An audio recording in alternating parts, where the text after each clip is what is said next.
Hello students, आज हम class 11th का फर्स्ट चैप्टर स्टार्ट करने जा रहे हैं जिसका नाम है सेट। तो सेट होता क्या है, पहले हम सेट की डेफिनेशन देख लेते हैं। Set set is a collection of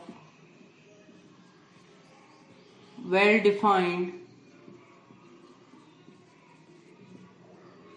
object. Collection is a well defined object. ये क्या होता है? एक वेल डिफाइंड ऑब्जेक्ट होता है। जैसे एक एग्जांपल ले लेते हैं, सेट को ऐसे लिखा जाता है, एक capital A is equal to, उसको ब्रेसेस के अंदर लिखा जाता है A B C D E इत्यादि। ये क्या है? एक सेट है। तो ये क्या है? एक वेल डिफाइंड ऑब्जेक्ट है, तो इसे हम सेट कहेंगे। और जैसे हमको बोलना होता है कि A belongs to capital A, यानी small A is a member of A, मतलब ए स्मॉल ए इस ए के अंदर बिलोंग कर रहा है ना। और इसको हम साइन से कैसे करेंगे? A belongs to A. और अगर किसी तरह से बोलना होगा कि F does not belongs to A, ये हमारा स्मॉल ए तो ए के अंदर है, मेंबर है ए का, क्या एफ है? तो हम इसको कहेंगे डज नॉट बिलोंग्स टू ए। अब कुछ एग्जांपल्स ले लेते हैं जिससे हमको पता चले कि सेट होता क्या है।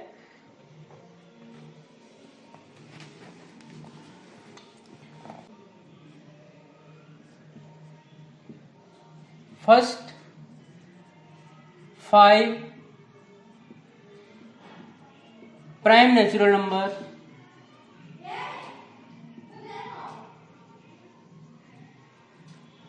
First 5 prime natural number. अब फर्स्ट 5 प्राइम नेचुरल नंबर क्या होते हैं? उनको पता है कि प्राइम नेचुरल नंबर क्या होते हैं? 2 3 5 7 एंड 11 इज अ सेट। तो ये क्या हमारा एक सेट है, ये वेल डिफाइंड सेट है। हम इसको बता सकते हैं कि हाँ, फर्स्ट 5 प्राइम नेचुरल नंबर हमारे ये होते हैं। एक एग्जांपल और देख लेते हैं। Vowels in English alphabet. English alphabet is a set. इसको कैसे लिखेंगे? ए ई आई ओ यू। इसके अलावा कोई होता है? इसके अलावा कोई वोवल्स नहीं होता है। तो ये क्या है? हमारा एक सेट है। इसको ये वेल डिफाइंड सेट है, हम इसको लिख सकते हैं। कुछ एग्जांपल और ले लेते हैं।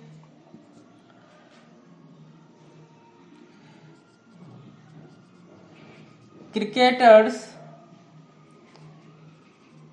in the world who were out for 99 runs। क्या ये सेट है? Cricketer in the world who were out for 99 runs. ऐसे क्रिकेटर जो 99 रन पे आउट हुए हैं। ये तो हमको पता ही है कि कौन कौन क्रिकेटर 99 रन पे आउट हुआ है, नहीं है। Is a set. जिसको हम बता सकते हैं वो हमारा सेट होगा, जिसको हम नहीं बता सकते वो हमारा सेट नहीं होगा। ठीक है। जो अभी एक एग्जांपल लेंगे जिससे आपको सब समझ आ जाएगा। एक एग्जांपल और लेते हैं। All states in India is a set. हम यही बता सकते हैं कि इंडिया में कितने स्टेट्स हैं। कुछ एग्जांपल्स और ले लेते हैं। ये तो क्या हो गया? हमारे सेट्स हैं। अब एक दो एग्जांपल ले लेते हैं जिससे हम बता ही नहीं सकते कि वो सेट है।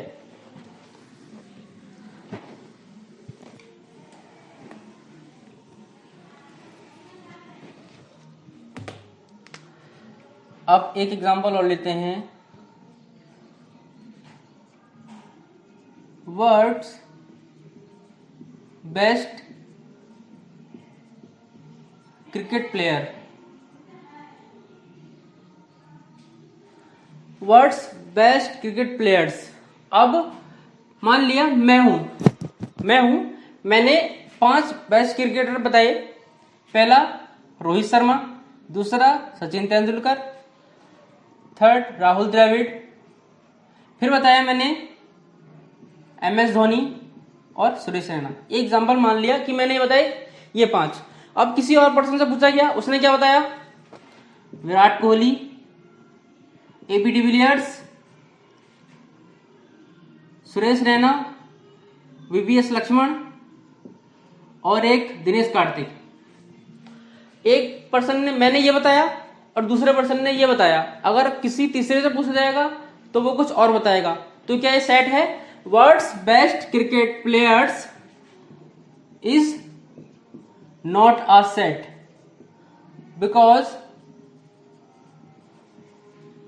It is not well defined object.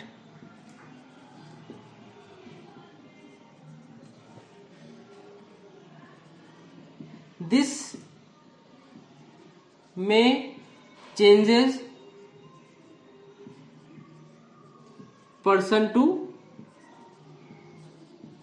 person. समझ में आया? हम वर्ल्ड के बेस्ट क्रिकेट प्लेयर के बारे में नहीं बता सकते कि कौन प्लेयर बेस्ट है। ये बेस्ट प्लेयर किसी के लिए कुछ हो सकते हैं और किसी और के लिए कुछ और हो सकते हैं। तो ये वेल डिफाइंड ऑब्जेक्ट नहीं है, इसलिए सेट भी नहीं है। एक एग्जांपल और लेते हैं। Best teachers in India. Best teachers in India is not a set. ये भी हम नहीं बता सकते कि इंडिया का बेस्ट टीचर कौन है, क्योंकि best teacher person to person vary करता है। किसी को किसी की पढ़ाई समझ में आती है, किसी को किसी की पढ़ाई समझ में आती है। तो ये भी एक सेट नहीं है। समझ में आ गया होगा? अब हम कुछ शॉर्टकट्स लिखते हैं। जैसे ये है, एन किससे डिनोट किया जाता है? Set of natural numbers. Set of natural numbers. Natural numbers क्या होते हैं? 1, 2, 3 and so on. Natural numbers ये होते हैं। अब क्या आता है हमारा? Z। इसको किससे नोट करते हैं? ये क्या हमारा? इंटीजर्स। इंटीजर्स क्या होते हैं हमारे? -∞ To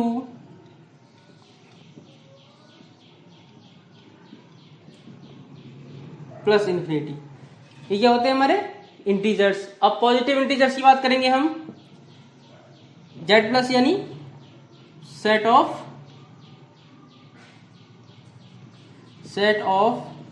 all positive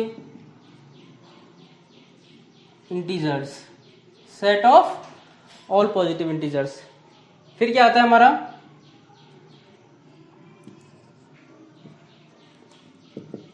set of rational numbers. Rational numbers हमारे क्या होते हैं? जिसको हम P/Q के फॉर्म में लिख सकते हैं, वो हमारे रेशनल नंबर्स हो गए। अब क्या आता है हमारा? Real numbers. Set of real numbers. Set of real numbers. Real numbers हमारे क्या होते हैं? रियल नंबर्स वो होते हैं जो हमारे रेशनल नंबर्स भी होते हैं और इरेशनल नंबर्स भी होते हैं। ठीक है। अब आते हैं हम सेट की फॉर्म क्या क्या होती हैं। ठीक है, ये समझ में आ गया होगा।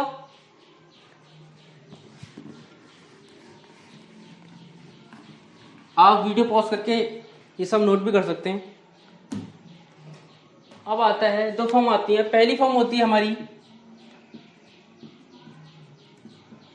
रोस्टर फॉर्म और tabular form.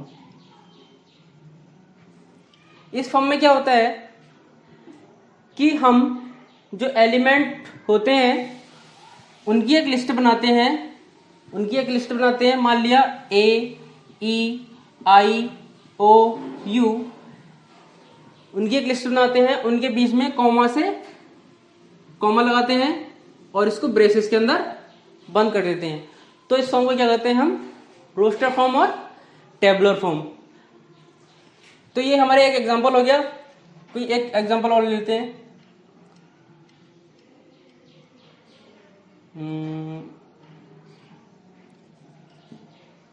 First 5 even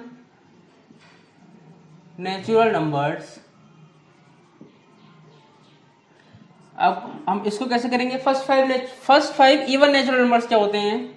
2, 4, 6, 8 and 10। तो ये क्या होगी हमारी रोस्टर फॉर्म। अब नेक्स्ट आती है हमारी set builder form.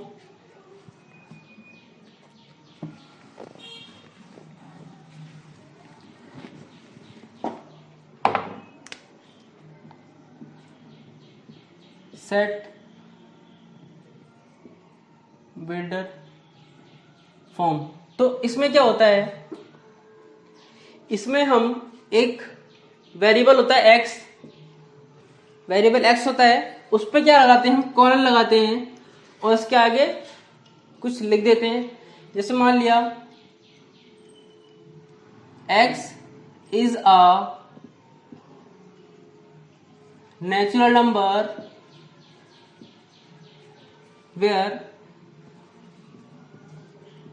x less than and equal to 9 और इसको ब्रेसेस के अंदर बंद कर देते हैं। ये क्या है? हमारी सेट बिल्डर फॉर्म। अब इसको रोस्टर फॉर्म में कैसे लिखेंगे? रोस्टर फॉर्म में कैसे लिखेंगे? x is a natural number, हमको नेचुरल नंबर लिखना है और वो 9 या 9 के छोटे होंगे, 9 या 9 से छोटे होंगे। तो 1, 2, 3, 4, 5, 6, 7, 8, 9। और अगर इस रोस्टर फॉर्म से हमको सेट बिल्डर फॉर्म में लिखना होगा तो हम ऐसे लिखेंगे s colon x is a natural number where x less than equal to 9। तो ऐसे इसको इस तरह से भी लिख सकते हैं x belongs to n where x less than equal to 9। इसको हम ऐसे भी लिख सकते हैं।